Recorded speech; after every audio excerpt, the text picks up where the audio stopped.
Hello, my name is Sue Clark Wittenberg from Ottawa, Ontario, Canada. I am a psychiatric survivor. I had electroshock.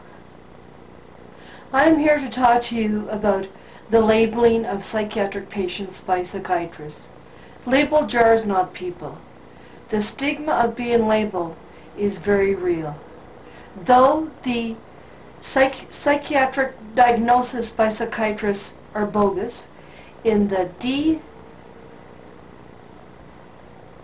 DSM book, the Diagnostic and Statistical Manual of Mental Disorders, it's all bogus.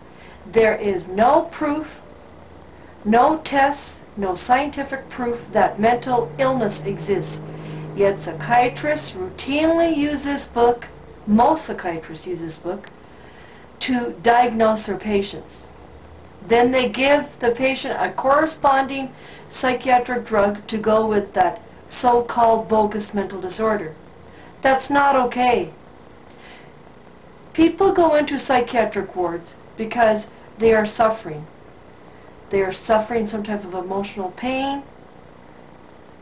They are looking for some type of help.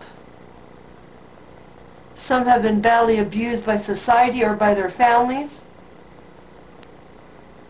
And the worst thing to do is to go into a psychiatric hospital.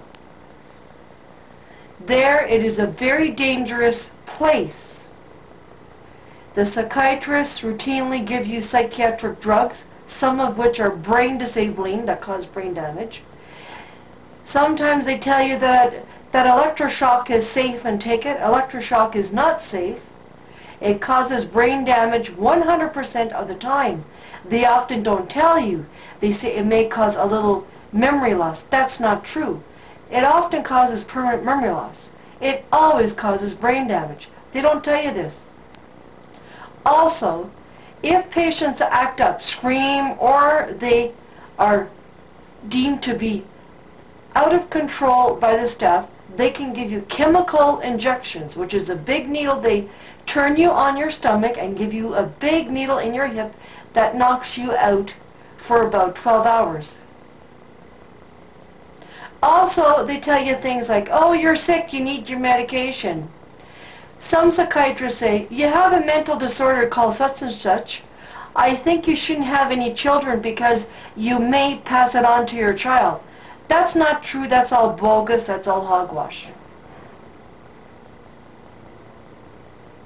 Psychiatrists often keep patients on locked wards. You lose your freedom. It is up to the psychiatrist to let you go. You're at his mercy.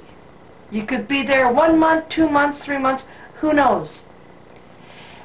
If in Ontario you are in a hospital more than 30 days within 3 years, or in there a few times within 3 years, you can be forced to take medication out in the community called CTOs.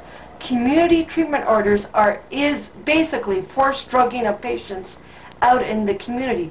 If you don't take your psychiatric medication out in the community, you will be hauled back to the psychiatric facility in most cases. This is not okay. The worst thing a person can do is to admit themselves to a psychiatric ward. It's a very dangerous place to be. Trust me, I've been there. I was psychiatrized. I was in hospitals in Ontario for 18 years, in and out like a revolving door,